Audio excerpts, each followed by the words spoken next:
The voice cut across the diner like a slap. "Sir, I'm going to need you to step aside. You are holding up the line." The old man at the register did not move. His fingers, arthritic and trembling from the January cold, continued sorting coins on the Formica counter with a precision that seemed utterly out of place. $1.47. Coffee was $2.19. He had counted it 4 times on the walk over, standing under the awning of the closed hardware store, breath fogging in the pre-dawn darkness. 4 times. The same answer every time. He was 72 cents short.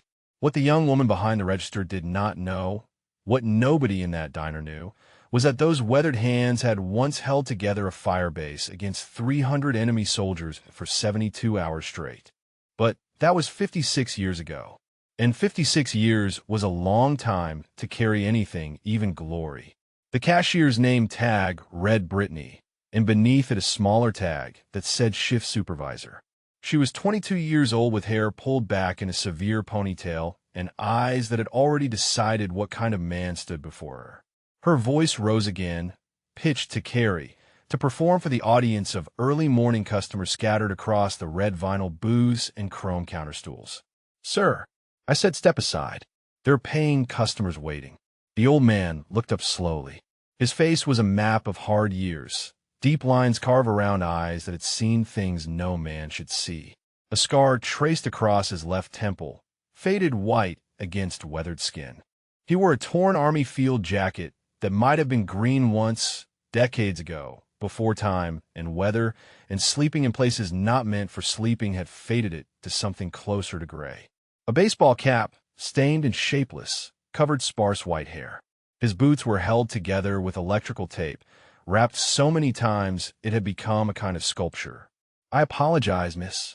His voice was soft, roughened by years of disuse and cold air and conversations held only with ghosts.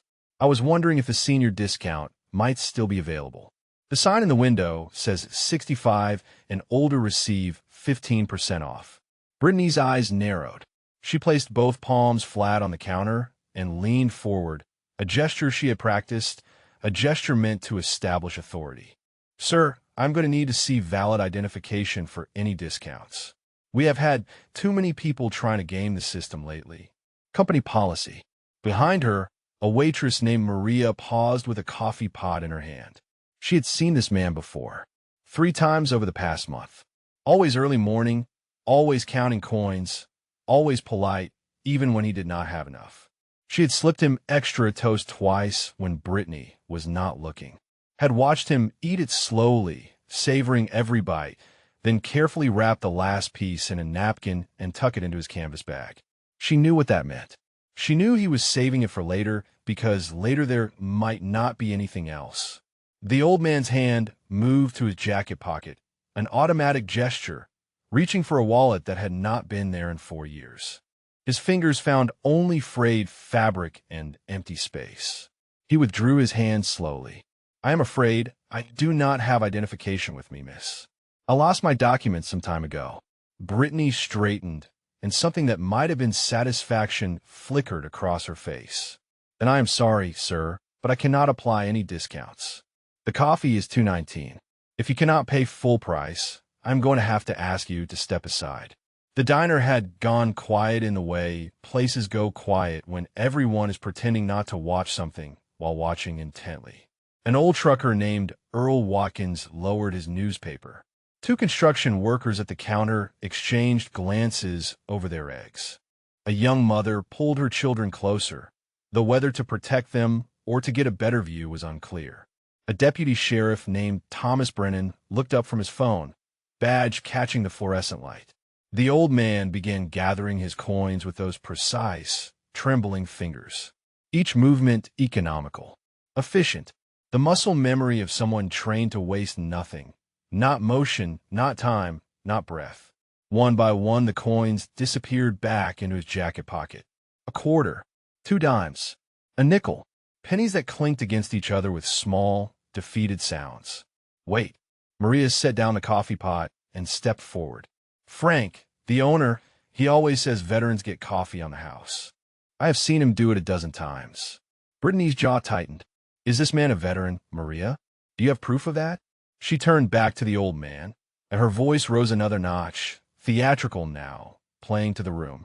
Because I have seen a lot of people wearing army jackets who never served a day in their lives. It is actually a federal crime, you know. Stolen valor. People go to prison for pretending to be soldiers. The old man's hand stopped moving. For just a moment, something shifted in his posture. His shoulders squared almost imperceptibly. His chin rose a fraction of an inch. The change was subtle, so subtle that only someone watching very carefully would have noticed. But Maria noticed, and Earl Watkins noticed, and somewhere deep in Deputy Brennan's trained instincts, something began to whisper that this situation was not what it appeared to be. The old man's voice, when he spoke, was still soft, still respectful. But beneath the softness, there was something else now, something that had not been there before. "Miss, I served." He touched the faded patch barely visible on his jacket, a patch so worn it was almost impossible to identify. "I served for 26 years.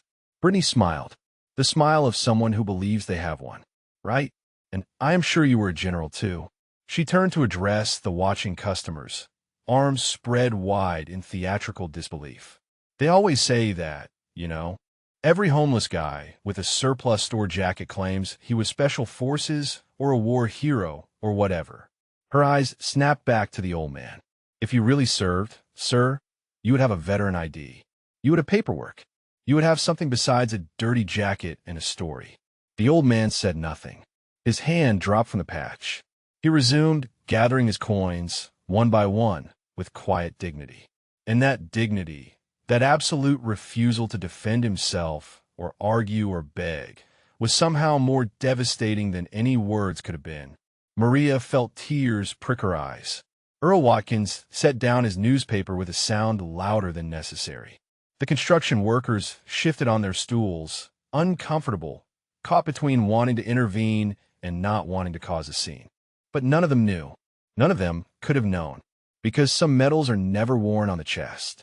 Some honors are carried in silence, in scars, in coordinates tattooed on forearms hidden beneath decades of grime. And sometimes the men who deserve recognition most are the ones who would never dream of asking for it. Brittany reached for the phone behind the counter. Her voice carried clearly across the silent diner. "If you're not going to pay, and you're not going to leave, sir, I'm going to have to call the police for trespassing. I'm sure they would be very interested in verifying your military service claims." The smell of coffee cut through the cold that had settled into his bones. It was the smell of morning, of warmth, of a life that seemed to belong to someone else now. Eleanor had made coffee every morning for 47 years. Same pot, same routine. She would stand at the kitchen window watching cardinals in the feeder while the machine gurgled and hissed, and he would come up behind her and wrap his arms around her waist, and she would lean back into him like she had been waiting all night for exactly that moment. The memory hit him so hard he nearly stumbled. Right there in the diner, with the young woman's threats hanging in the air and a dozen strangers watching his humiliation, the grief reached up and grabbed him by the throat the way it still did sometimes, even after 4 years. Especially after 4 years. Eleanor Rose Hennessy, married 47 years, 3 months, and 11 days. Buried in Riverside Cemetery on a hill overlooking the valley where they had raised their son.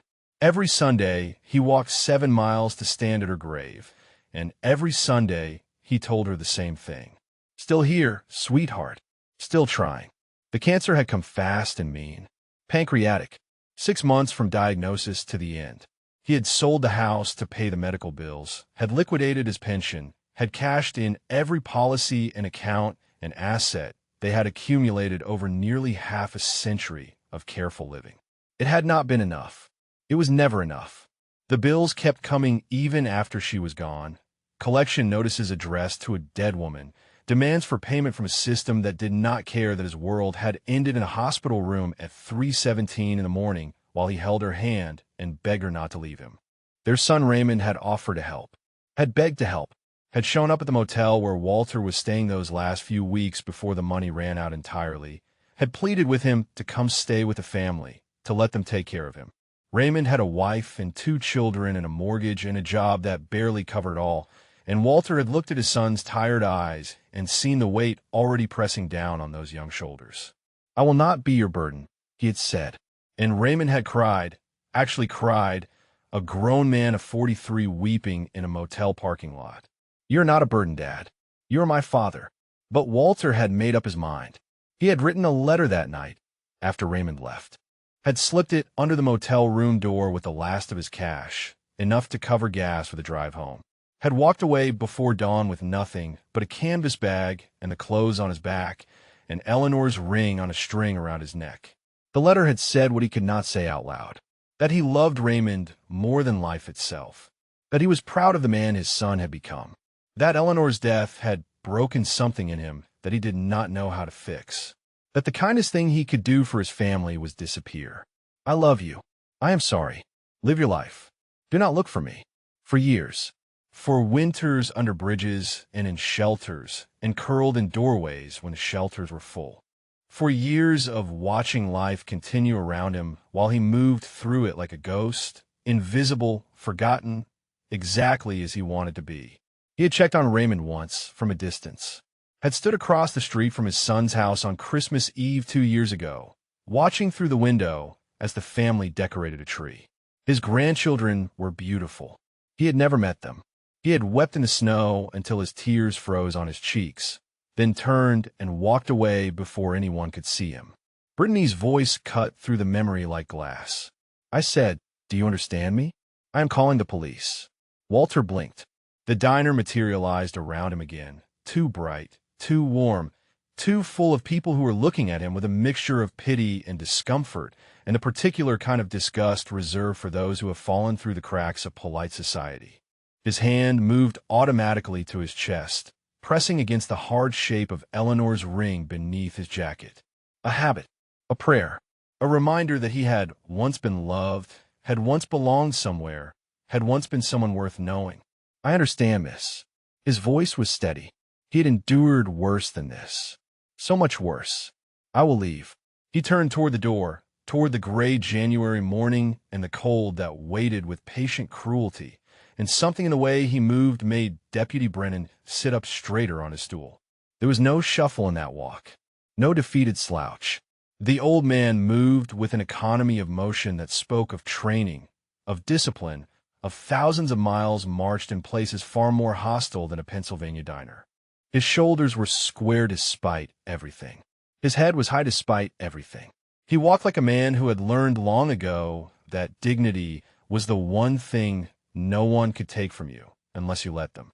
Maria stepped into his path. "Please," she said softly. "Just wait. Let me get Frank. He owns this place. He'll want to talk to you."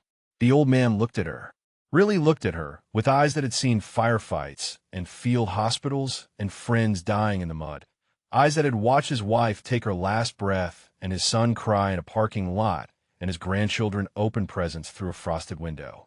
Those eyes were not angry. They were not bitter. They were simply tired, the way mountains are tired, worn down by centuries of weather, but still standing. "That is kind of you, miss, but I do not want any trouble." His hand pressed again against the ring beneath his jacket. "She was my compass, you know, my Eleanor. 50 years ago she told me that kindness costs nothing and cruelty costs everything. I have tried to remember that." Behind him, Brittany was speaking into the phone, her voice sharp with self-righteous satisfaction. "Yes, I need police assistance. I have a trespasser refusing to leave the premises. Claims to be a veteran, but I have serious doubts. Possibly stolen valor." Earl Watkins pushed back from his booth, newspaper forgotten. His father had served in Korea, had come home with medals he never talked about and nightmares he could not escape. Earl knew what service looked like, the way it settled into a man's bones and never quite left. He was opening his mouth to say something, anything, when the kitchen door swung open.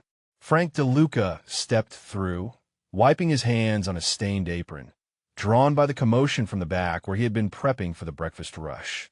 He was 58 years old with gray, threading through dark hair, and the build of a man who had carried heavy things all his life. He took in the scene with the quick assessment of someone who had learned to read situations fast and accurately. The old man by the door, the cashier on the phone, the silent, watching customers. the waitress standing between the stranger and the exit like a shield. "Brittany," Frank said. "Hang up the phone." She looked at him, receiver still pressed to her ear. "Frank, this man was trying to claim a veteran discount without any ID. He cannot even pay for coffee. And now he will not leave. I am handling it." Frank's eyes moved to the old man, to the torn field jacket, to the faded shape on the sleeve that might have been a patch once a lifetime ago. His step slowed, then stopped entirely. His father had worn a patch like that, had kept it in a shadow box on the wall of his den for 30 years, next to a photograph of young men in jungle fatigues, most of them dead now. 1st Infantry Division, the big red one. Frank's voice, when it came, was very quiet. "Brittany, hang up the phone. Now." Brittany did not hang up the phone. Her jaw set in that particular way of someone who has decided they are right and will not be moved by evidence or authority or common decency. "Frank, I am handling this situation. Corporate policy clearly states that we cannot offer discounts without proper identification. This man has no ID, no proof of service, and frankly, she lowered her voice just enough to make it carry further. I do not believe he ever served at all. Look at him." Frank looked at him, really looked, the way he had not allowed himself to look in that first startled moment of recognition. The old man stood by the door with his hand pressed against his chest, touching something hidden beneath layers of worn fabric. His posture was wrong for a homeless man, too straight, too controlled, even now with humiliation burning in the air around him. His eyes were fixed on some middle distance, the way Frank's father's eyes used to go sometimes, looking at something that was not there, something that existed only in memory and nightmare. "Miss," the old man said quietly to Maria, "I appreciate your kindness, but I should go. I did not mean to cause any trouble." He reached for the door handle, and his sleeve rode up just an inch, just enough for Frank to see the edge of something on his forearm. Dark ink against weathered skin. Numbers. And beneath the numbers, small and precise, what looked like names. Frank's heart stopped. Actually stopped, or felt like it did, the way it had when the Marine Corps doctor told him his father had 6 months to live. His own father had described a tattoo like that, had spoken of it with something approaching reverence. Late at night, when the whiskey loosened his tongue and the memories came flooding back. The men of Firebase Pershing. The ones who held. They all got the same tattoo afterward, the ones who survived. Coordinates of the base. Date of the battle. Names of the 11 who did not make it home. Wait. Frank's voice came out strangled. He cleared his throat and tried again. "Sir, please wait." Brittany slammed the phone down with a sound like a gunshot. "Frank, what are you doing? This man is a trespasser. He is probably mentally ill. He is definitely lying about being a veteran. I have seen this 100 times. Have you?" Frank turned to face her, and something in his expression made her take a step back. "Have you seen it 100 times, Brittany? Have you served? Has anyone in your family served? Do you have any idea at all, what service looks like when it has been worn down by 50 years of carrying weight that civilians cannot even imagine?" Brittany's mouth opened and closed. The diner had gone absolutely silent. Earl Watkins was standing now, newspaper abandoned on the table. The construction workers had swiveled on their stools to face the confrontation. Deputy Brennan's hand had moved away from his phone, his full attention locked on the scene unfolding before him. Frank stepped closer to the old man. His eyes dropped again to that forearm, to the glimpse of ink that had disappeared back beneath the sleeve. "Sir," he said carefully, "I apologize for how you have been treated this morning. Please, let me buy you breakfast. Anything you want." The old man studied Frank's face for a long moment. Whatever he saw, there made something shift behind his eyes, a crack in the armor he had built around himself over 4 years of invisibility. "That is not necessary," he said. "I do not need charity. It is not charity." Frank's voice was thick. "It is respect. My father served in Vietnam, 25th Infantry Division. He was part of the relief force that reached a fire base called Pershing in January of '68. The old man went very still. Brittany made a sound of disgust. "Oh, come on. Now, he's going to pretend he was at whatever firebase you just mentioned. This is exactly what these people do, Frank. They hear a story, and suddenly they were there. It is pathetic. She stepped around the counter, moving toward the old man with her phone raised, camera activated. I'm going to record this. I'm going to post it everywhere. Stolen valor exposed. Let everyone see what kind of scammer walks into honest businesses and tries to take advantage. Brittany. Frank's voice was sharp enough to cut glass. Put the phone down. No. She was close to the old man now, phone held up like a weapon. I want him to say it. I want him on camera claiming he was at this famous firebase. Go ahead, sir. Tell everyone about your heroic service. Tell us all about how you single-handedly won the war. The old man said nothing. His hand pressed harder against the shape beneath his jacket. His eyes had gone distant again, back to that place only he could see. What is the matter? Brittany's voice dripped with contempt. Cannot remember your story. That is the problem with lying. It is so hard to keep track. She reached out and grabbed his arm, yanking back the sleeve to expose the forearm beneath. Let us see this famous tattoo, then. Let us see what kind of fake military garbage you have inked on yourself to fool gullible people. The sleeve pulled back. The tattoo emerged into the fluorescent light, and Brittany's voice died in her throat. Numbers. Coordinates precise to 4 decimal places. A date, January 30th, 1968. Encircling the coordinates like a memorial wreath, 11 names in small, careful script. Rodriguez, Mitchell, Carson, Pemberton, Yamamoto, Kowalski, Chun, Williams, Thompson, Gutierrez, Davis. Frank made a sound that was not quite a word. His hand came up to cover his mouth. Earl Watkins took a step forward, then another. His voice cracked when he spoke.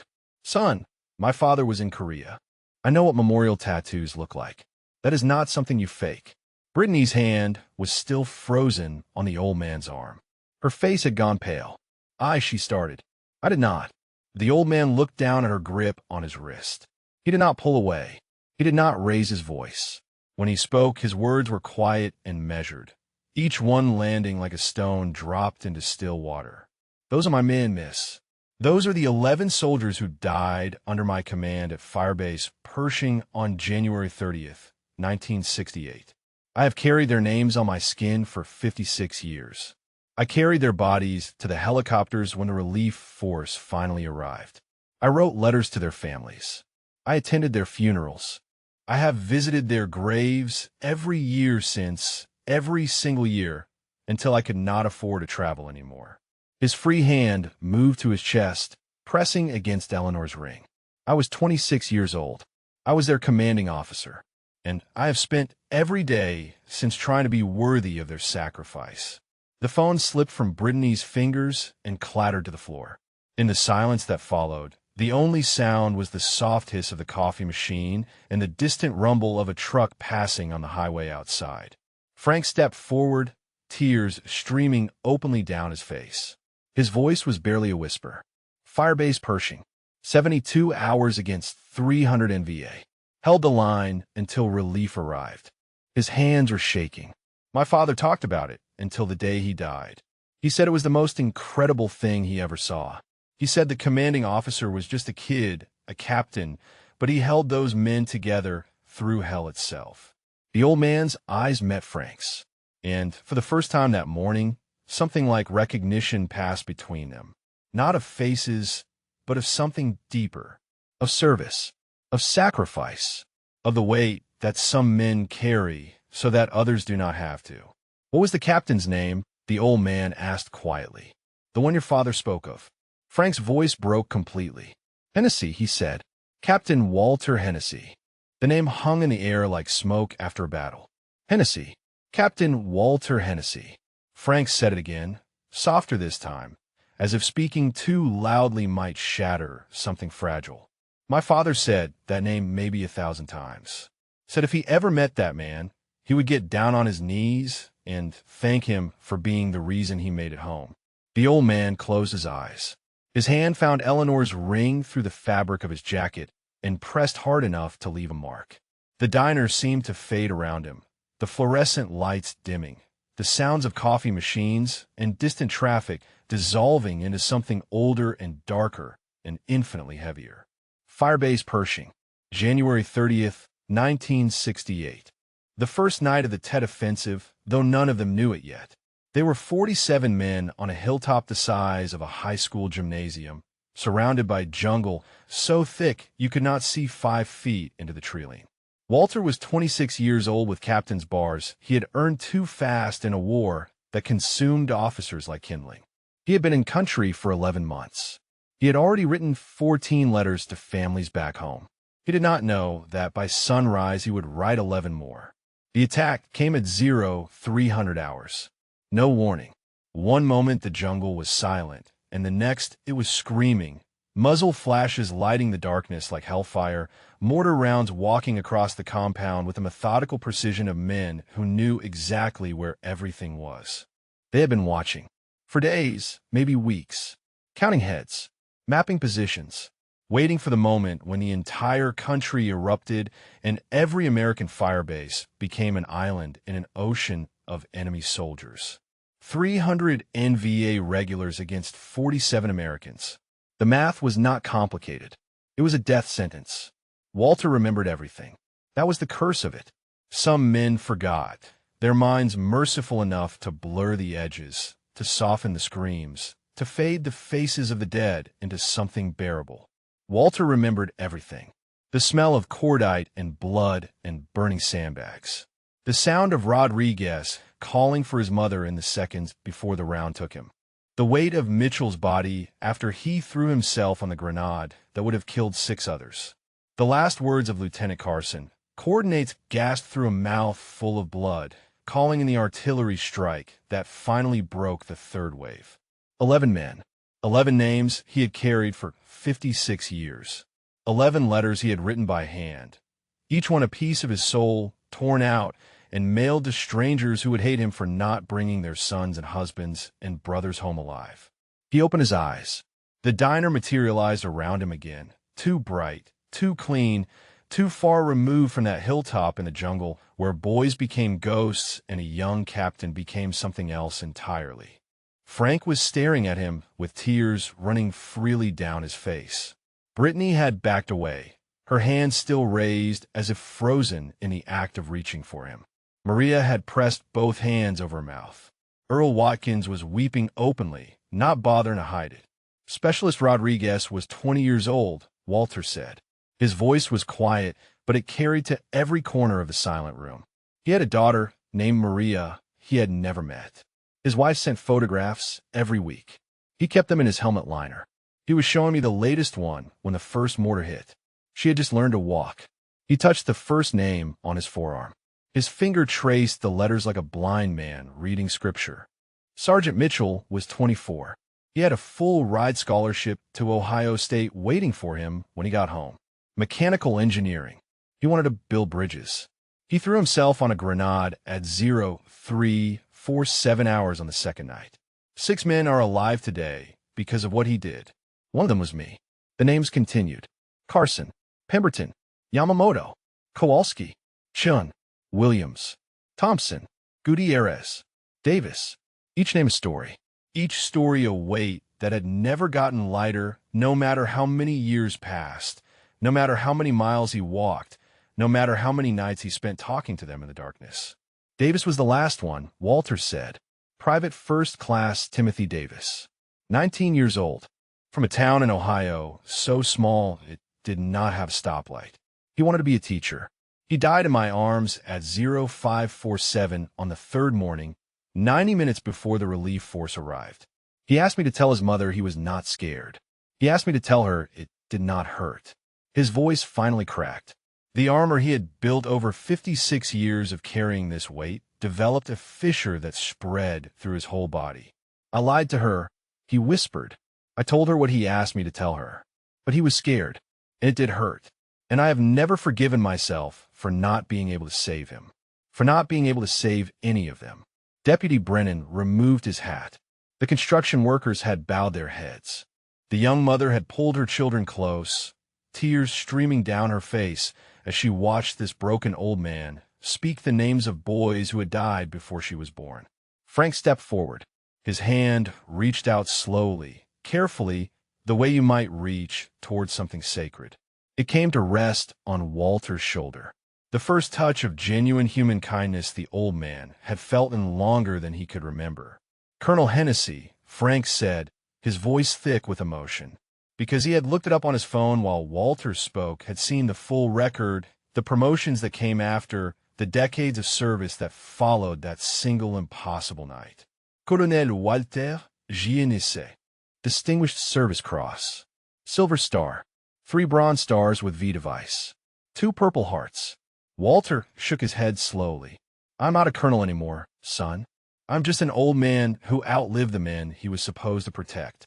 I'm just a ghost who's been walking around for 56 years, trying to figure out why I survived when they did not." Maria finally lowered her hands from her mouth. She was crying so hard she could barely speak. "Why?" she managed. "Why are you homeless? Why is a man like you sleeping on the streets?" Walter's hand found Eleanor's ring again. "Because I lost her," he said simply. "And when I lost her, I lost the only reason I had to keep pretending I deserved to be alive." The silence that followed was so complete that everyone heard the soft sound of Brittany's knees hitting the floor. She had sunk down without meaning to, without even realizing she was falling, the weight of what she had done crushing her under its enormity. "What have I done?" she whispered. "Oh God, what have I done?" Nobody moved. The diner existed in a kind of suspended animation, every person frozen in place as the magnitude of the moment settled over them like snowfall. Brittany remained on her knees, hands pressed flat against the cold tile floor, her shoulders shaking with sobs she could not control. The confidence that had filled her voice minutes ago had shattered completely, leaving behind something raw and exposed and deeply ashamed. Frank kept his hand on Walter's shoulder. He could feel the old man trembling beneath his palm, the effort it took to speak those names aloud after so many years of carrying them in silence. His phone was still clutched in his other hand, the screen glowing with the Army records he had pulled up. Distinguished Service Cross citation. Silver Star citation. The official after-action report from Firebase Pershing, declassified decades ago, but still reading like something out of a war movie. 47 defenders. 300 enemy killed. Position held for 72 hours against overwhelming odds. "Colonel," Frank said softly, "please, sit down. Let me get you something to eat. Anything you want." Walter shook his head. The motion was slow, weighted with exhaustion that went far deeper than physical tiredness. "I should go," he said. "I have taken up enough of everyone's morning. I did not come here to cause a scene. You did not cause anything." Maria stepped forward, her voice fierce through her tears. "She did." She pointed at Brittany without looking at her. "She caused this. You just want a cup of coffee." Earl Watkins moved closer, his weathered face streaked with tears he made no effort to hide. "Son," he said, and his voice carried the particular gravity of a man who understood service even if he had never worn the uniform himself. "My father was in Korea. Chosin Reservoir. He never talked about it. Not once in 40 years. But I saw what it did to him. I saw the weight he carried every single day until the day he died." He reached into his pocket and pulled out a worn leather wallet. From it he extracted a bill, then another, then another. He stepped forward and pressed them into Walter's hand. "This is not charity," Earl said firmly. "This is payment. For what you gave. For what you lost. For carrying those boys on your shoulders for 56 years so the rest of us could sleep at night without knowing their names." Walter looked down at the money in his hand. His fingers trembled. "I cannot accept this," he whispered. "You can." Earl's voice broke. "You will. Because my father would have wanted me to give it to you. Because those boys on your arm, they would have wanted someone to take care of their captain. Because this is the least, the very least, that any of us can do." One of the construction workers stood up from his stool. He was a big man, mid-30s, with calloused hands and a faded Marine's tattoo visible on his forearm. He walked over without a word and added bills to the pile in Walter's hand. His voice was gruff when he spoke. "My cousin did 2 tours in Afghanistan. He came back different. I did not understand it then. I think I understand it a little better now."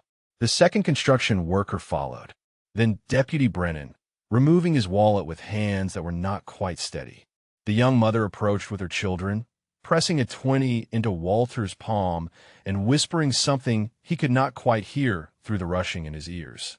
One by one, every customer in the diner rose and came forward, each offering what they could, each trying to bridge the impossible gap between their comfortable morning and the 56 years of weight this man had carried alone. Walter stood motionless as the money accumulated in his hands. His vision blurred. His chest felt tight in a way that had nothing to do with the cold or his age or the hunger that had become his constant companion. He had not cried in 4 years, had not allowed himself to cry, not since the night Eleanor died, not since he walked away from his son in that motel parking lot. Tears were a luxury for men who still believed they deserved comfort.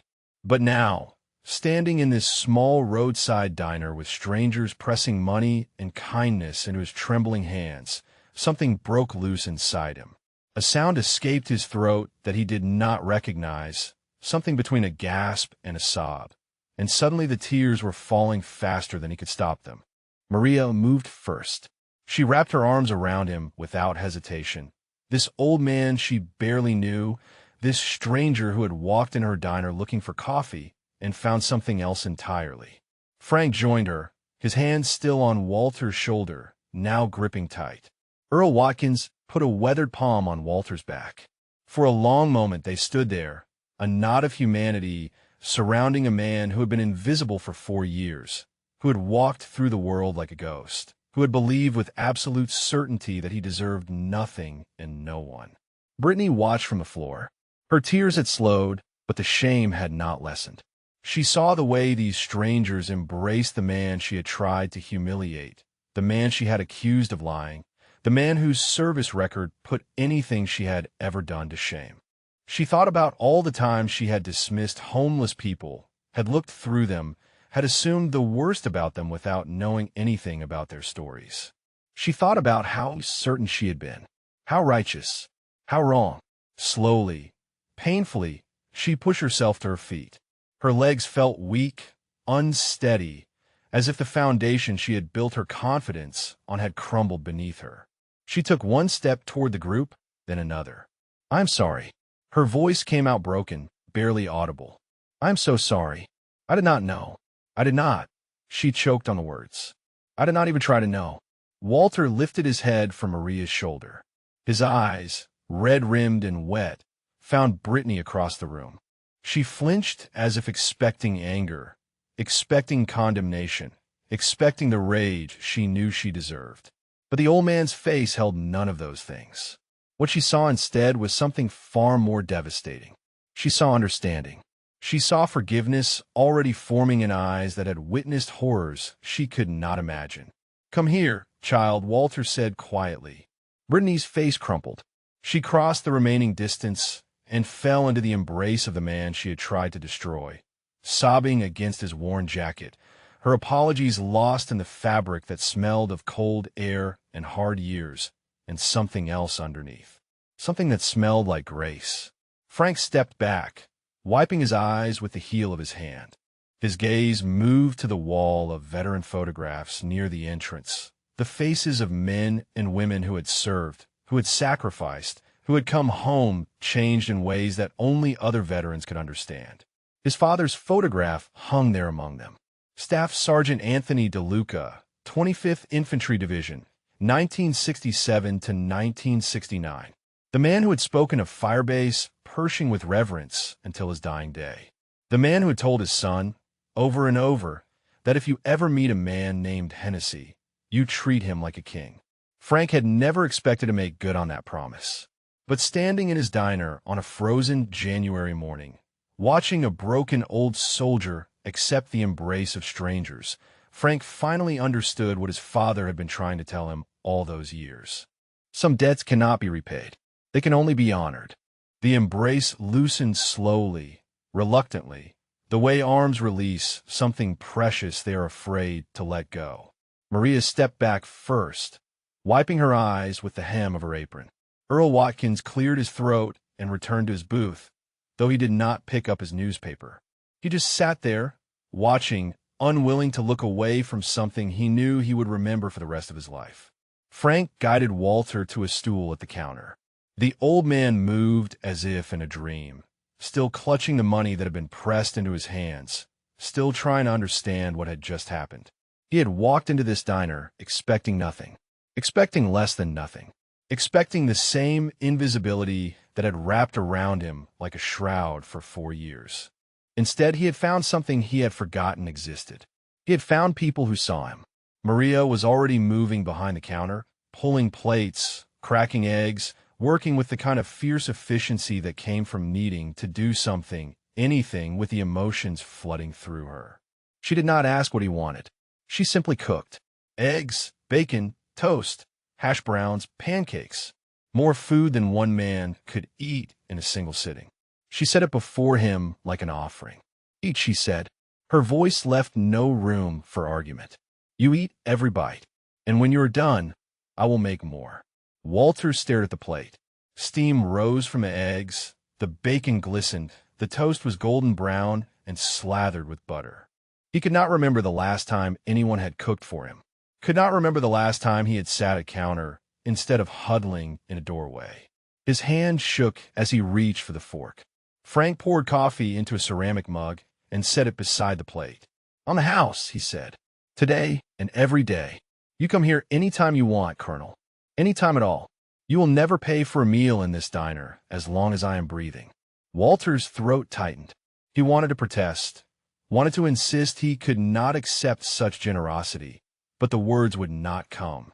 Instead, he lifted the fork and took a bite of eggs, and the taste of them, the simple, miraculous taste of hot food prepared with care, nearly undid him all over again. Brittany had retreated to the far end of the counter. She stood with her arms wrapped around herself, watching the scene with eyes still swollen from crying. The shame had not faded. She suspected it never would, not entirely. Every time she closed her eyes, she saw herself grabbing his arm, heard herself accusing him of stolen valor, felt the absolute certainty she had possessed that she knew exactly who this man was. She had been so sure, so completely, arrogantly sure. Frank noticed her standing apart and walked over. His voice was low when he spoke, pitched so only she could hear. You made a mistake, Brittany. A bad one. But what matters now is what you do next. Brittany's chin trembled. I should quit. You should fire me. After what I did. Frank studied her for a long moment. Then he shook his head. No, I'm not going to fire you. And I do not want you to quit. He glanced back at Walter, who was eating slowly, savoring each bite with his eyes half closed. I want you to learn. I want you to remember this day. Every single time someone walks through that door looking like they do not belong, I want you to remember that you have no idea what someone has been through just by looking at them. Brittany nodded, tears spilling down her cheeks again. She wiped them away with the back of her hand. I will, she whispered. I swear I will. At the counter, Deputy Brennan had taken a stool beside Walter. He sat in silence for a while, just being present before finally speaking. Colonel, I need to apologize too. When the call came in, I was ready to respond, ready to remove you from the premises. He shook his head slowly. I did not even question it. I just assumed. Walter set down his fork. His eyes met the deputy's with a steadiness that belied his weathered appearance. You were doing your job, son. You had no way of knowing. That is the problem, though, is it not it?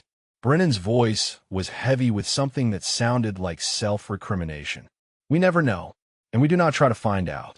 We see someone who looks a certain way, and we make assumptions. We file them into categories that make our jobs easier. Homeless, vagrant, problem to be solved. He exhaled slowly. We forget that every single one of them has a story. Every single one of them was someone's child, someone's friend, someone's hero. Walter was quiet for a moment. Then he reached over and placed his weathered hand on the deputy's arm. The gesture was gentle, almost fatherly. You're young, he said. You have time to do better. That is more than some people get. The door to the diner opened with a gust of cold air. A new customer entered, stomping snow from his boots, rubbing his hands together against the chill. He was a man in his 60s, silver-haired, wearing a wool coat over what looked like an expensive suit. He paused inside the doorway, taking in the unusual scene before him. The cluster of people around the counter. The woman in the apron serving food with tears on her face. The old man in the torn jacket eating eggs like they were communion. Frank looked up. "Morning, Senator. Your usual table is open." Walter's fork stopped halfway to his mouth. "Senator." The word triggered something in his memory, something distant but insistent. He turned on his stool, slowly, and looked at the man who had just entered. The senator was already moving toward his usual booth when something made a pause. He looked at the old man at the counter, looked at the jacket, looked at the way he held himself, even while eating, that unconscious straightness of spine that never quite went away no matter how many years passed. Then his eyes dropped to the forearm where the sleeve had ridden up again, exposing the tattoo to the light. The senator's face went pale. His hand reached out to grip the back of a nearby chair as if he needed support to remain standing. "Good Lord," he breathed. His voice was barely a whisper, but in the quiet diner it carried to every ear. His next words came out broken, disbelieving, the voice of a man seeing a ghost he had long believed dead. "Walter? Walter Hennessy?" Walter set down his fork. He turned fully on the stool to face the newcomer.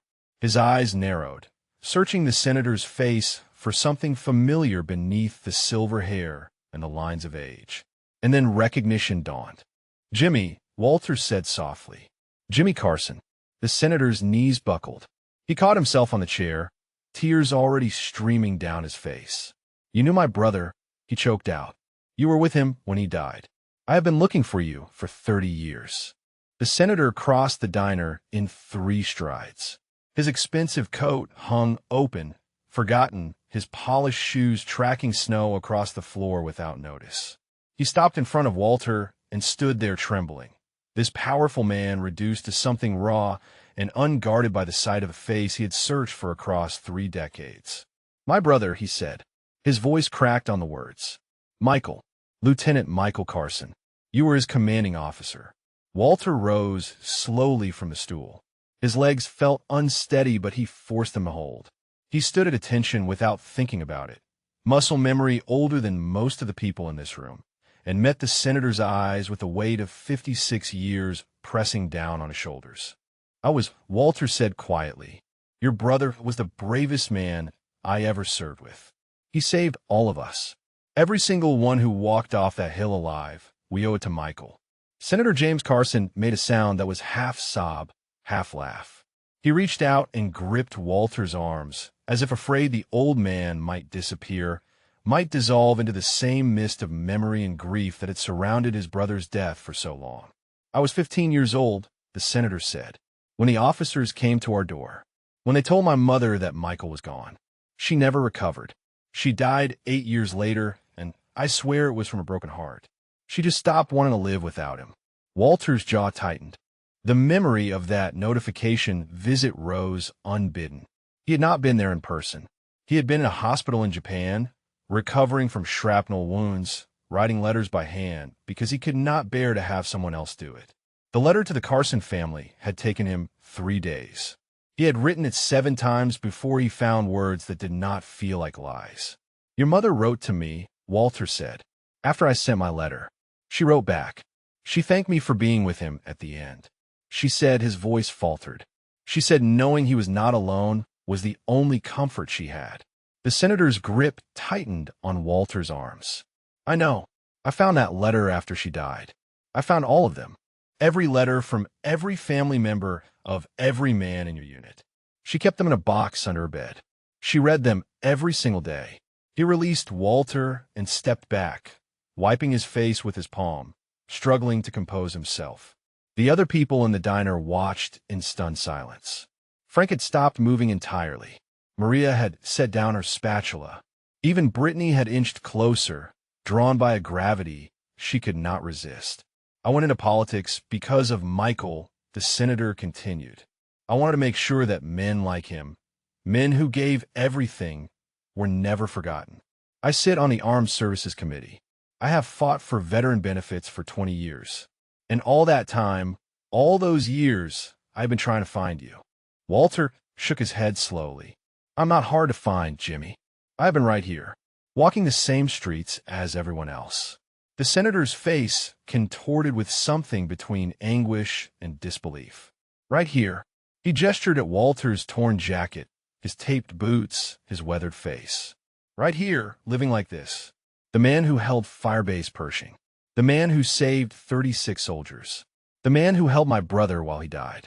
Living on the streets, like, he could not finish the sentence. Like a ghost, Walter said softly. Yes, that is exactly what I have been.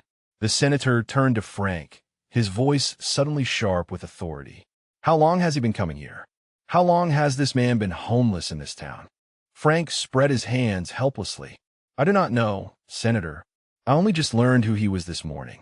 He gestured at Brittany, at the customers, at the scene of emotional wreckage scattered around his diner. We all just learned. The senator spun back to Walter. His eyes were blazing now, not with anger at the old man, but at something larger, something systemic, something broken. You have a Distinguished Service Cross. You have a Silver Star. You served 26 years. You retired as a colonel. And nobody in this entire country thought to make sure you were taken care of. Walter's hand moved to his chest, pressing against Eleanor's ring. I did not want to be taken care of, Jimmy. After Eleanor died, I did not want anything. I just wanted to disappear. The senator went still. Eleanor, your wife. 47 years. Walter's voice dropped to barely a whisper. She was my compass. She was the only thing that made sense after Firebase Pershing. After everything, she made me believe I deserved to keep living. And when she was gone, his eyes closed. When she was gone, I did not believe it anymore. Senator Carson stood motionless for a long moment. Then he reached into his coat and withdrew his phone. He tapped the screen several times, brought it to his ear, and waited. This is Senator James Carson, he said when someone answered. I need you to clear my schedule for the rest of the day. All of it. Yes, including the committee meeting.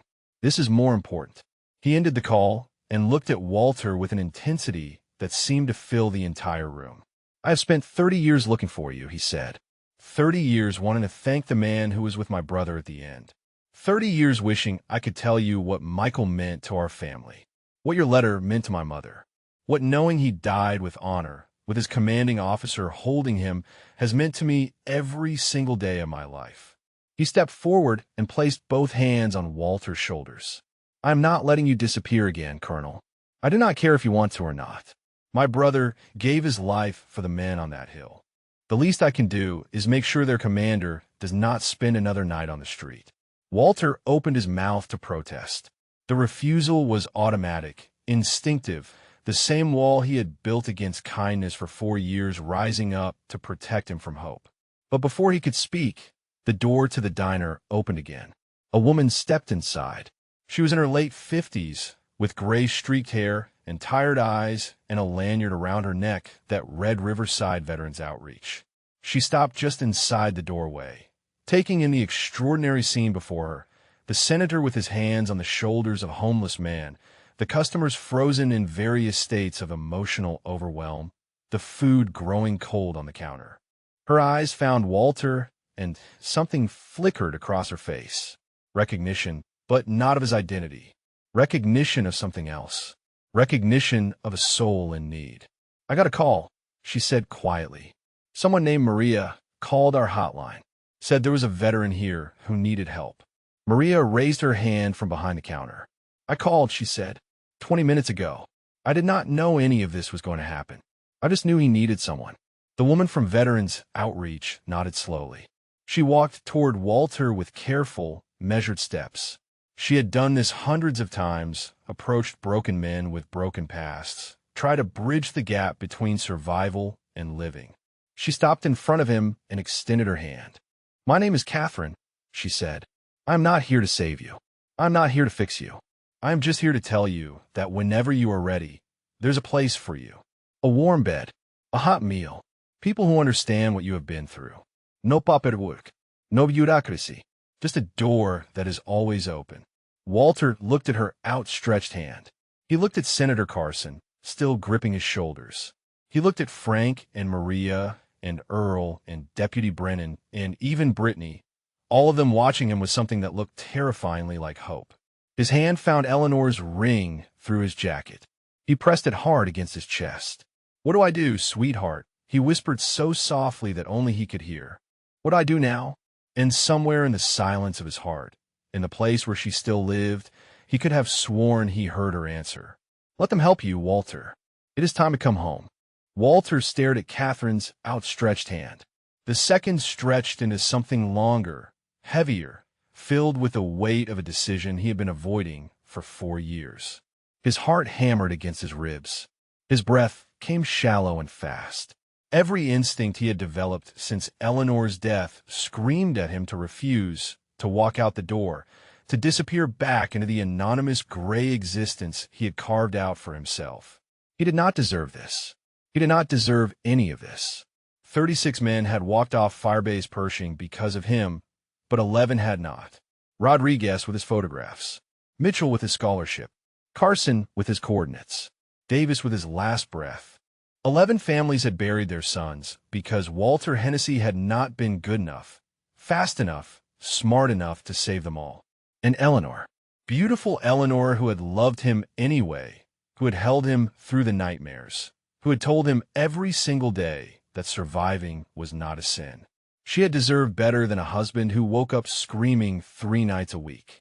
She had deserved better than a man who carried ghosts everywhere he went. She had deserved someone whole, and he had never been whole, not since January 1968, not since the night the jungle came alive with muzzle flashes and the screaming never really stopped. "Coronel." Senator Carson's voice cut through the spiral of his thoughts. "Walter, look at me." Walter lifted his eyes.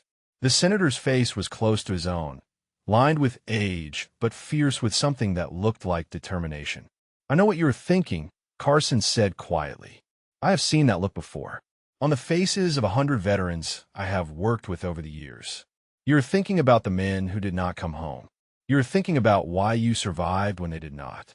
You are thinking that accepting help means admitting you deserve it, and you have convinced yourself that you do not." Walter said nothing. His jaw was clenched, so tight his teeth ached. "My brother," Carson continued, "would be furious with you right now. He would grab you by the shoulders and shake you until your teeth rattled. He would tell you that he did not call in those coordinates, so you could spend the rest of your life punishing yourself for living." Walter flinched as if struck. "Michael talked about you in his letters home," the senator said. "Did you know that?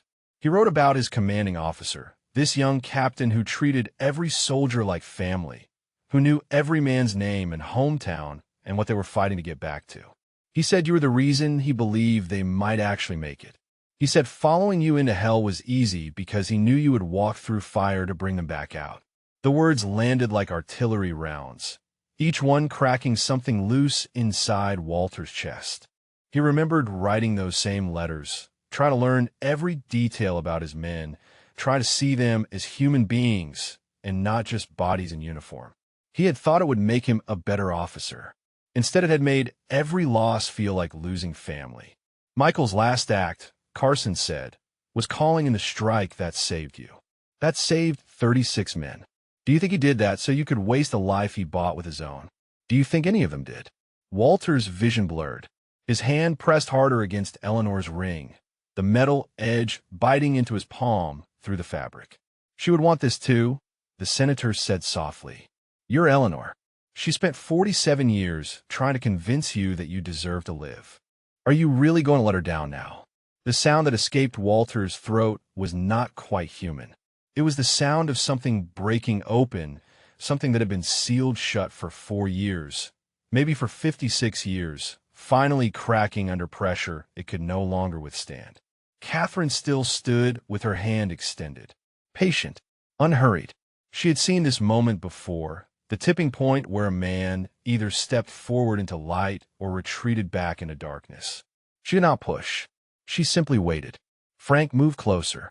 "Colonel," he said, his voice rough, "my father spent his whole life wishing he could have done more for the men at Pershing, wishing he could have gotten there sooner. He never forgave himself for not being fast enough, even though there was nothing he could have done differently. He wanted to tell you something." Walter looked at him through eyes swimming with tears. "He would want me to tell you that the relief force wept when they saw you," Frank said. "All of you, standing in the wreckage, covered in blood and dirt, and God knows what else. He said you were the most beautiful thing he had ever seen because you were still standing. He said you had held the line against impossible odds, and you were still standing. Frank's voice broke completely. He wanted to tell you to keep standing, Colonel. That is all. Just keep standing, and let someone else carry some of the weight for a while. The diner was absolutely silent. Every eye was fixed on Walter. Maria had both hands pressed over her heart. Earl Watkins was weeping openly without shame. The construction workers stood with heads bowed. Deputy Brennan had removed his hat and held it against his chest. Even Brittany watched from her place by the wall, tears streaming down her face, bearing witness to something she would never forget. Walter looked at Catherine's hand one more time, small and steady and patient, a lifeline thrown across an ocean of grief. He thought about Eleanor, about the morning she had made him promise to let Raymond help him if anything ever happened to her, about the lie he had told with his nod, the promise he had broken with his disappearance. He thought about Raymond, about his son weeping in a motel parking lot, about grandchildren he had never met, about 4 years of silence and absence and the kind of cowardice that masquerades as sacrifice. He thought about Rodriguez and Mitchell and Carson and Davis and all the others, about the weight of their names on his arm, about the letters he had written to their families, about the promise implicit in surviving when they had not. Live, he whispered, they wanted me to live. Eleanor wanted me to live, and I have been dying instead. Slowly, one day at a time, I have been dying and calling it penance. His hand released Eleanor's ring. He reached out and took Catherine's hand. The contact was electric, the first intentional touch he had accepted in 4 years. Her fingers closed around his, warm and firm and real. Okay, Walter said. His voice was barely audible, but everyone heard it. Okay, I am ready. I am ready to try. Catherine smiled. It was a small smile, gentle, the smile of someone who understood exactly how much those words had cost. That is all we ask, she said, that you try. The rest will come. Senator Carson let out a breath he seemed to have been holding for 30 years. His hand came down on Walter's shoulder one more time. Welcome back, Colonel, he said. Welcome home. The word home echoed through the diner like a bell. Walter stood motionless, Catherine's hand still clasped in his own, feeling the weight of the words settle into his bones. Home. He had not had a home in 4 years, had not believed he deserved one, had walked away from the only home that mattered when he left that letter under Raymond's motel room door. Catherine squeezed his hand gently. One step at a time, she said. That is all any of us can do. One step at a time. Senator Carson was already on his phone again, speaking in low, urgent tones to someone on the other end. Walter caught fragments. Veteran services. Emergency housing.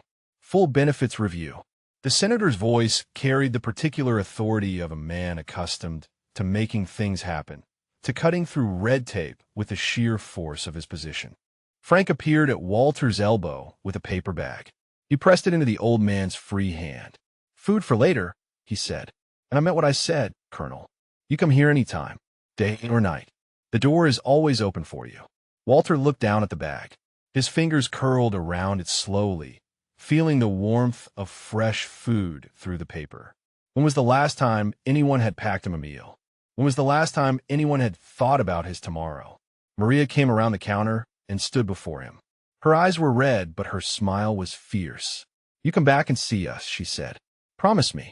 I want to know how you are doing. I want to see you getting better. Walter nodded. The motion felt strange, agreeing to something, committing to a future he had spent 4 years trying not to have. I promise, he said. His voice cracked on the words. Earl Watkins approached next. He did not speak at first. He simply stood at attention, the way his father had taught him, the way civilians stand when they want to honor something they do not fully understand but recognize as sacred.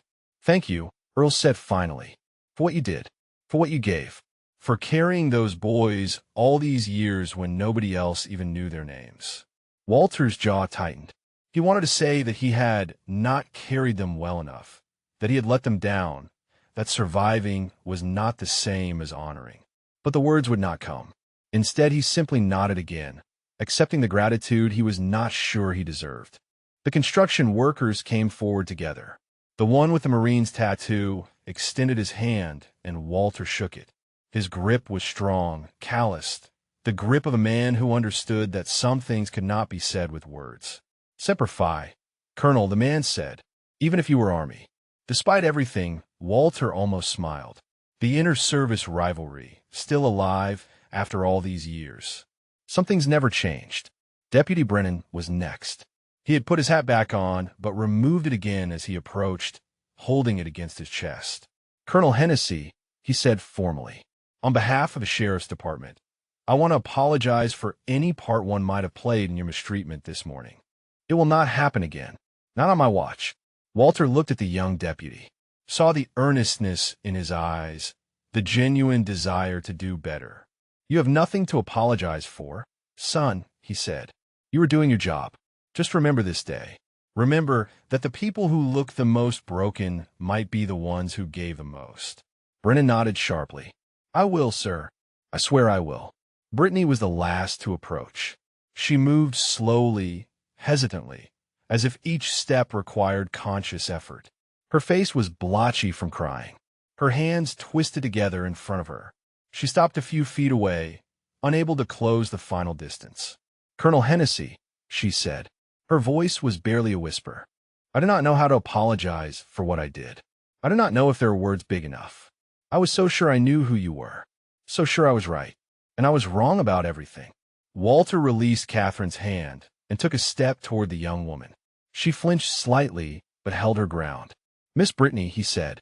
His voice was gentle, the voice he had once used with frightened young soldiers facing their first combat. I have made mistakes in my life that cost men their lives. I have carried guilt that you cannot imagine for things that can never be undone. What you did this morning, it hurt. I will not pretend it did not. But it did not kill anyone. It did not destroy anything that cannot be rebuilt. He reached out and placed a weathered hand on her shoulder. The same shoulder he had gripped when steadying a terrified private in the dark of Firebase Pershing, telling him it would be okay even when he was not sure it would be. Learn from it, Walter said. Grow from it. Let it make you better instead of bitter. That is all any of us can do with our mistakes. Brittany's face crumpled. She surged forward and wrapped her arms around him, this old man she had tried to humiliate, sobbing against his worn jacket. I am sorry, she choked out. I am so sorry. Walter held her awkwardly, patting her back the way he dimly remembered patting his son's back when Raymond was small and frightened of thunderstorms. It is forgiven, he said quietly. It is already forgiven. Senator Carson ended his call and approached. His eyes were bright with something that looked like triumph. Colonel, I have spoken with the VA regional director personally. Your benefits are being reinstated immediately. Full pension restoration, medical coverage, everything you are owed. There was a bureaucratic error 4 years ago when your address changed. Your file was flagged as deceased. Walter blinked. Deceased. A clerical mistake. Carson's jaw tightened with barely suppressed rage. Someone entered the wrong code, and your entire record was closed. You have been legally dead in the VA system for 4 years. All your benefits, your pension, everything just stopped because someone typed the wrong number into a computer. The absurdity of it washed over Walter like cold water. For years, sleeping under bridges. For years of hunger and cold and invisibility. All because of a typo. All because someone somewhere had made a simple mistake and nobody had bothered to check. Catherine shook her head slowly. This happens more than you would think, she said. The system is broken. Men and women who gave everything, lost in paperwork, forgotten by the very institutions that are supposed to protect them. Not anymore, Carson said firmly. Not for this man. I am personally overseeing his case. By the end of the week, Colonel Hennessy will have everything he is owed. Back pay for 4 years. Full medical. Housing assistance. Everything. Walter stood in the center of the diner, surrounded by people who had been strangers an hour ago, holding a bag of food he had not paid for, wearing clothes held together with tape and hope, listening to a senator promise to restore a life he had given up on. It was too much. All of it too much. The kindness, the recognition, the promises of help. His chest felt tight, his vision blurred, and then, through the fog of overwhelm, A single thought cut through clear and sharp. Raymond, his son, his boy. For years of silence. For years of wondering. For years of a father who had chosen disappearance over burden, who had walked away believing it was love. "I need to call my son," Walter said. The words came out rough, desperate. "I need to tell him I am alive. I need to tell him I am sorry." Catherine smiled. "That is the best thing I have heard all morning," she said. "Let's make that happen." She guided him toward a booth, away from the crowd, toward a quiet corner where an old soldier could make the most important phone call of his life. And behind them, through the window of the diner, the January sun finally broke through the clouds. Catherine handed him her phone. It was a simple gesture, unremarkable to anyone watching, but to Walter it felt like being handed a grenade with the pin already pulled. His fingers trembled as he took it. The screen glowed with a keypad, waiting for numbers he had not dialed in 4 years, but had never forgotten. "Take your time," Catherine said. "I will be right over here if you need anything." She moved away, giving him privacy in the corner booth. The rest of the diner had resumed something like normal activity. Frank was back behind the counter. Maria was serving coffee to Earl Watkins. The construction workers had returned to their stools. But everyone kept glancing toward the booth where the old colonel sat alone with a borrowed phone and 4 years of silence to break. Walter stared at the keypad. His thumb hovered over the numbers. Raymond's cell phone. The same number his son had pressed into his hand that night in the motel parking lot. Written on a scrap of paper, pleading with him to call any time, day or night, no matter what. He had thrown that paper away the next morning. Had told himself it was for the best. Had convinced himself that disappearing was an act of love, that his absence was a gift, that Raymond's life would be better without a broken old soldier dragging him down. For years, his son had spent 4 years not knowing if his father was alive or dead. For years of wondering, searching, grieving. For years that Walter could never give back. His thumb touched the first number, then the second, then the rest, each digit a step across a bridge he had burned, hoping against hope that something remained on the other side. The phone rang. Once. Twice. "Hello." Raymond's voice, older than Walter remembered, tired in a way that had nothing to do with the early hour. "This is Raymond Hennessy." Walter opened his mouth. No sound came out. His throat had closed completely, locked shut by terror and grief and the overwhelming weight of what he had done. "Hello," Raymond said again. "Is anyone there?" Walter forced air through his vocal cords. The sound that emerged was barely recognizable as his own voice. Rough, broken, the voice of a man who had not spoken his son's name aloud in 4 years. "Raymond," he managed. "It is me. It is Dad." Silence on the other end. Complete and absolute silence.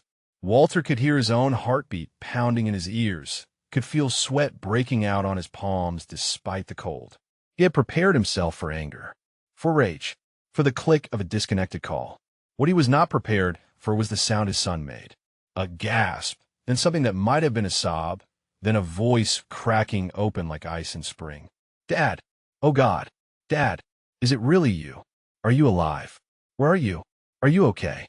The questions tumbled out in a rush, for years of fear and hope and desperate wondering compressed into seconds. Walter gripped the phone so hard his knuckles went white. "I'm alive," he said. "I am okay. Raymond, I'm so sorry. I'm so sorry for leaving. I'm so sorry for everything." Raymond was crying now, openly, the sound of it cutting through the phone like a blade. "We looked for you," he choked out. "For 2 years, we looked everywhere. We filed missing persons reports. We hired a private investigator. We put up flyers. We did everything we could think of, and we never found you. We thought you were dead, Dad. We had a memorial service. The kids, His voice broke completely. Walter's eyes squeezed shut. The kids. His grandchildren. Children he had never met. Holding a memorial service for a grandfather who was sleeping under a bridge 30 miles away. "I am sorry," Walter whispered. It was all he could say. The words were pathetically inadequate, but they were all he had. "I thought I was protecting you. I thought you would be better off without me. I was wrong. I was so wrong." "Where are you?" Raymond demanded. "Tell me where you are. I'm coming to get you right now. I do not care if you are on the other side of the country. I'm getting in my car, and I'm coming to get you. Walter looked up. Through the window of the diner, he could see the parking lot, the snow falling gently, the highway beyond. A small town in rural Pennsylvania, 30 miles from the cemetery where Eleanor was buried. 30 miles from everywhere and nowhere at all. I am at a diner, he said. Rosie's Family Diner. On Route 6. Outside of Millbrook. Millbrook. Raymond's voice sharpened. Dad, that is 2 hours from here. That is 2 hours from Mom's grave. You have been 2 hours away this whole time. Walter's throat tightened. I visit her every Sunday, he said. I walk to the cemetery every Sunday, and I talk to her. I tell her I am still trying. I tell her I am sorry. Raymond made a sound that was half laugh, half sob. Of course you do. Of course you do, Dad. Even homeless, even alone, you still found a way to visit her. She was my compass, Walter said. The words he had spoken to Maria earlier. The truth that had defined his entire life since a young nurse smiled at him in a VA hospital in 1969. She was everything. I know, Raymond said softly. I know she was. She would be so angry with you right now, Dad. She would be furious that you did this to yourself. But she would also be so proud that you finally called. Walter wiped his eyes with the back of his hand. The sleeve of his torn jacket came away wet. I met someone today, he said.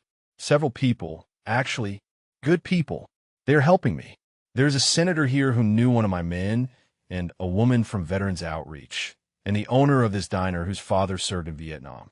They are helping me get my benefits back. They are helping me find a place to stay. That is good, Raymond said. That is really good, Dad. But I do not care about any of that right now. The only thing I care about is seeing you. The only thing I care about is bringing you home. Home. The word again. Walter had heard it twice in one morning after 4 years of believing he did not deserve one. I do not know if I can come home, Raymond. I do not know if I remember how. Then I will teach you, his son said fiercely. We will figure out together. That is what family does, Dad. That is what you taught me. You do not leave anyone behind.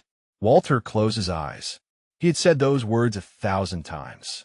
To his soldiers, to his son, to himself in the dark moments when giving up seemed easier than going on. You do not leave anyone behind.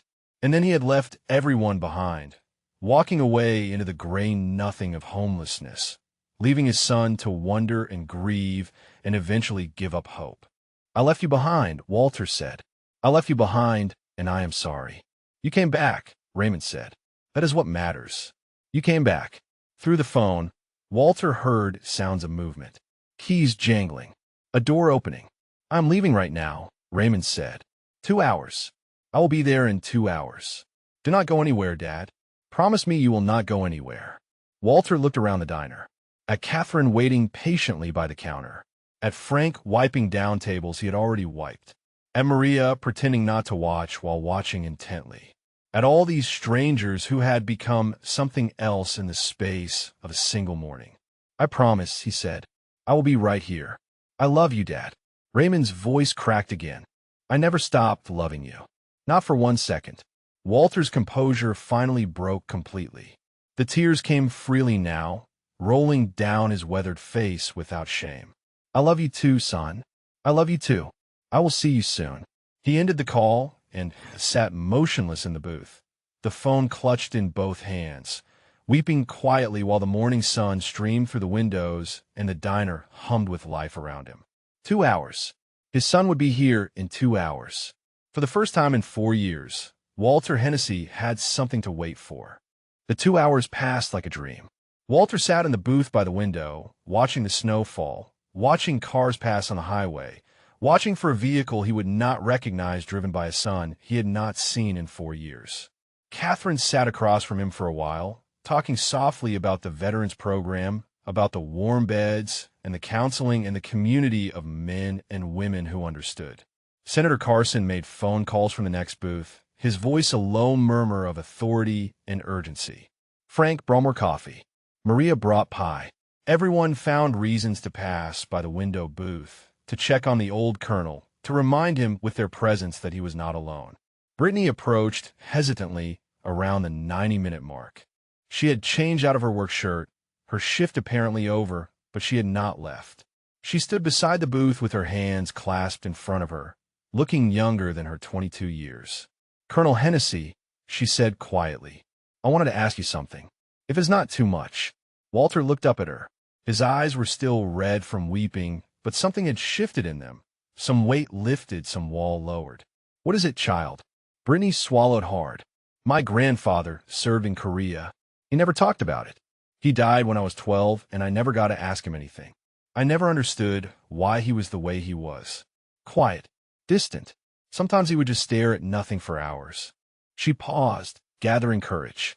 "After today, I think I understand a little better. And I was wondering if maybe, sometime, you might tell me about what it was like. Not the battles or the medals. Just what it was like to come home and try to be normal again. I want to understand. I want to be better at seeing people the way you said." Walter studied her face for a long moment. She was so young, so earnest, so desperate to transform the worst moment of her life into something meaningful. "Sit down," he said. Brittany slid into the booth across from him. "Your grandfather," Walter said slowly. "He probably never talked about it, because he did not have the words. Because the people who were not there could never really understand, and try to explain felt like speaking a foreign language. So he stayed quiet, and the quiet became a wall, and the wall became a prison." Brittany nodded, tears forming in her eyes. "But that does not mean he did not want to talk," Walter continued. "It means he did not know how. It means he was afraid that if he started, he might never stop, or that the people he loved might look at him differently once they knew what he had seen, what he had done, what he had survived." "Is that how you felt?" Brittany asked. "With your family?" Walter's hand moved to his chest, to Eleanor's ring beneath the fabric. "My wife knew everything," he said. "She was the only one I could talk to. And when she was gone, the words just stopped. The wall went up again, and I convinced myself that silence was kindness." He shook his head slowly. "It was not kindness. It was fear. Fear that my son would see me as broken. Fear that I would burden him with my ghosts. Fear that if I let anyone get close, they would eventually leave, and I could not survive being left again." Brittany wiped her eyes. "I'm so sorry for what I did this morning. I keep saying it because I do not know what else to say." Walter reached across the table and patted her hand. "You did something today that takes most people a lifetime," he said. "You recognize your mistake, and you try to make it right. That is more than many people manage. Your grandfather will be proud of you." Brittany broke into fresh tears. She was still crying quietly when the door to the diner opened and a man walked in. Walter knew him instantly. Knew him even though 4 years had added gray to his hair and lines to his face. Knew him the way a father knows his son, in the bones, in the blood, in the part of the heart that never stops hoping. Raymond stood in the doorway. He was 47 years old, wearing a coat thrown hastily over what looked like pajamas, his feet in unlaced boots, his face a map of exhaustion and hope and desperate disbelief. His eyes swept the diner, searching, and then they found Walter in the window booth. Neither of them moved for a long moment. The diner had gone silent again, everyone recognizing that something sacred was about to happen. Then Raymond made a sound, a single broken syllable. "Dad!" He crossed the room in 5 strides. Walter rose from the booth, his legs unsteady, his arms opening without conscious thought. And then his son was there, crashing into him, holding him so tight it hurt, sobbing against his shoulder the way he had sobbed as a little boy when nightmares woke him in the dark. "I found you," Raymond choked out. "I found you. You are real. You are alive." Walter held his son, held him the way he should have held him 4 years ago, the way he should have let himself be held. His own tears fell freely, soaking into Raymond's coat. "I am sorry," Walter whispered. "I am so sorry, son. I should never have left. I should never have walked away." Raymond pulled back just enough to look at his father's face. His hands came up to cup Walter's weathered cheeks, the way a parent holds a child, the way a child holds a parent when they are afraid to let go. "You're coming home," Raymond said. His voice left no room for argument. "You're coming home with me right now. Sarah and the kids are waiting. They know you are alive. I called them from the car. The kids have been crying for an hour. They want to meet their grandfather." Walter's breath caught. The grandchildren, the ones he had watched through a frosted window on Christmas Eve. The ones whose names he knew from the cards Raymond used to send before the address became meaningless. "They want to meet me," he said.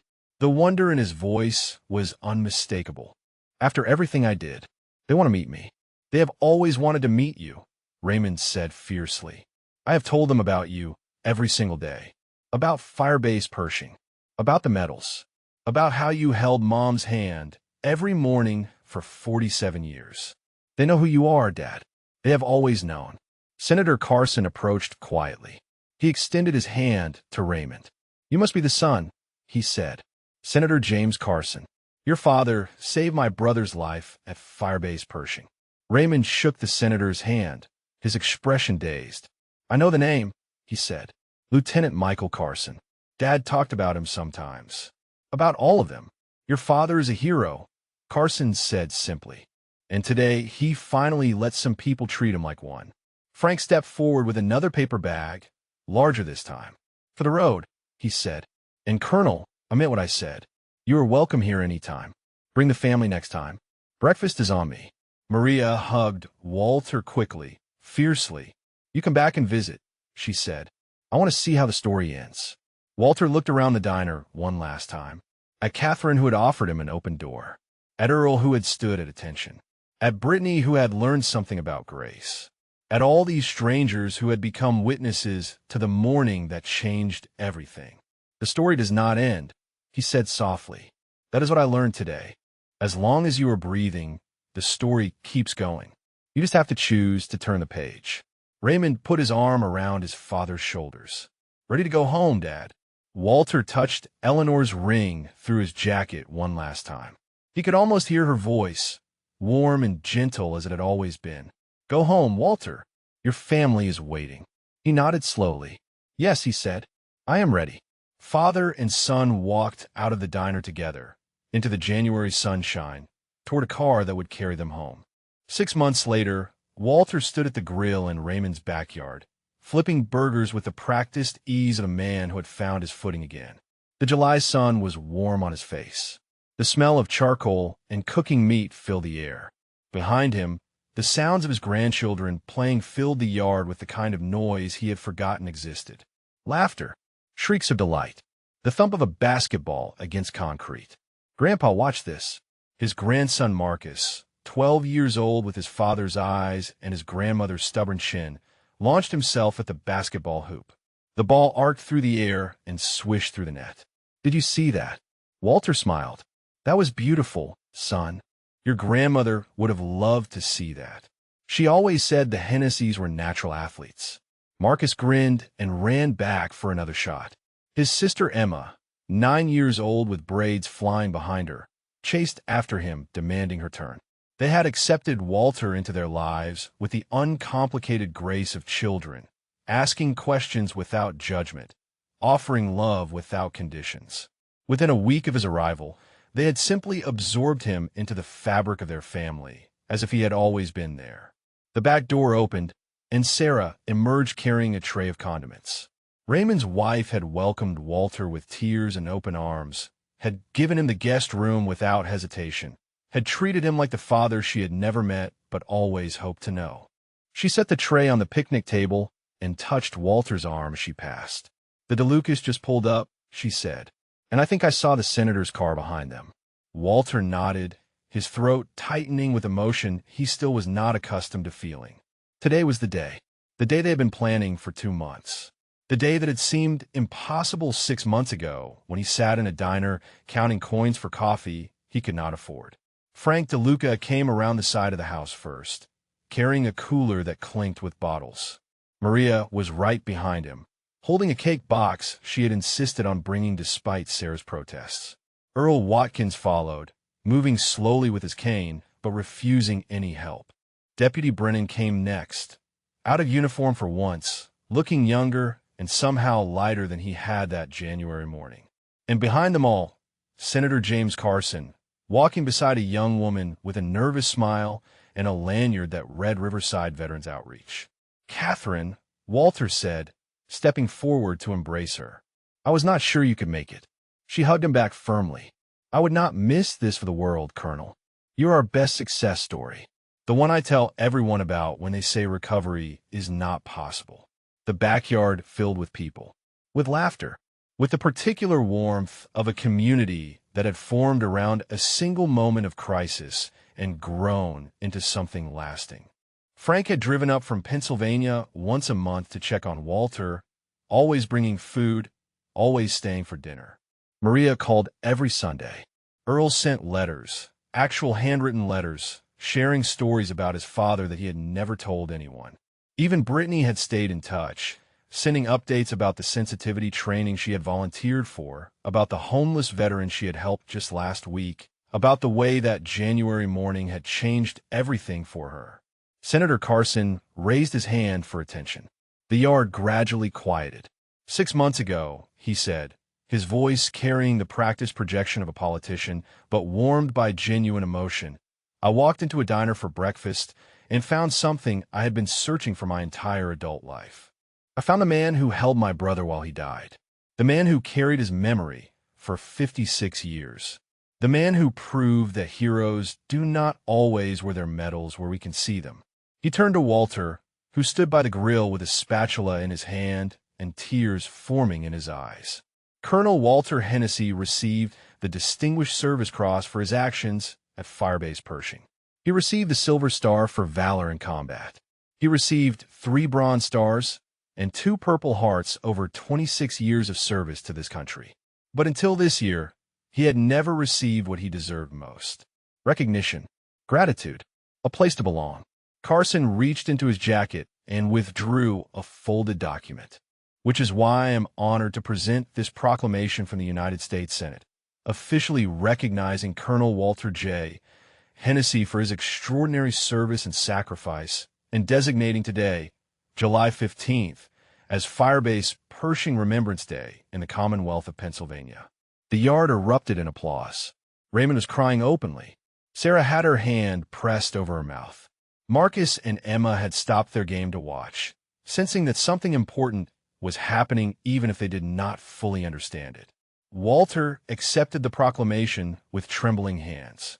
He looked at it for a long moment, at the official seal and the formal language and the signatures of men and women he had never met who had decided his story mattered. Then he looked up at the faces surrounding him, at Frank, who had seen a faded patch and chosen to look deeper, at Maria, who had made a phone call that changed everything, at Catherine, who had offered an open door with no strings attached, at Brittany, who had learned that cruelty costs everything, at Earl and Deputy Brennan and Senator Carson and all the others who had witnessed a broken old man become whole again. "This is not for me," Walter said. His voice was rough but steady. "This is for Rodriguez and Mitchell and Carson and Pemberton and Yamamoto and Kowalski and Shun and Williams and Thompson and Gutierrez and Davis. This is for the 11 men who did not come home. This is for every veteran who is still out there right now, sleeping under bridges forgotten by the country they served, believing they do not deserve help." He touched his forearm, with a tattoo still marked his skin, where the coordinates and names would remain until his last breath. "I spent 4 years believing I was a ghost," he said. "I spent 4 years punishing myself for surviving when better men did not. And then one morning, I walked into a diner looking for coffee, and I found something I had forgotten existed. I found people who saw me. Not the uniform, not the medals, not the dirt or the torn jacket or the years of living on the street. They saw me." He looked at Raymond, at his son who had driven 2 hours in pajamas, who had never stopped looking, who had welcomed him home without hesitation or blame. "If there is anyone listening to this story right now," Walter said, "anyone who has given up on themselves, anyone who believes they do not deserve kindness or help or love, I want you to hear me. You are wrong. You are worthy. And somewhere out there, someone is waiting to see you. Really see you. You just have to give them the chance." He raised his spatula toward the grill. "Now," he said, his voice lightening, "these burgers are not going to flip themselves. And I have a family to feed." The yard filled with laughter and movement. Plates were passed. Stories were shared. Children ran and played while adults talked and remembered. Walter moved through it all like a man, relearning how to breathe, touching shoulders, accepting embraces, letting himself be loved. Later that night, After the guests had gone and the children were in bed, Walter sat on the back porch with Raymond beside him. The stars were bright overhead, the same stars he had watched from Firebase Pershing, from homeless shelters, from Eleanor's bedside as she slipped away. "Thank you," Raymond said quietly, "for coming back, for letting us find you." Walter reached into his shirt and withdrew Eleanor's ring on its string. He held it up to the starlight, watching it gleam. "She told me to," he said, "that morning in the diner. I asked her what to do, and she told me to come home." Raymond smiled through fresh tears. "That sounds like Mom." Walter nodded. He slipped the ring back beneath his shirt, settling it against his heart where it belonged. "I visit her grave every Sunday still," he said, "but now I drive instead of walk. And I tell her different things. I tell her about Marcus's basketball and Emma's drawings. I tell her about the breakfast program I started at the diner, feeding homeless veterans every Saturday morning. I tell her about the men I have helped find their way back, the way I found mine." He looked at his son. "I tell her I finally kept my promise," he said. "I'll let someone help me." And it turns out she was right all along. Surviving is not betraying the dead. It is honoring them. Raymond put his arm around his father's shoulders. They sat together in comfortable silence, father and son, watching the stars wheel overhead. "Still here, sweetheart," Walter whispered to the night. "Still trying. And for the first time in a long time, I am not trying alone."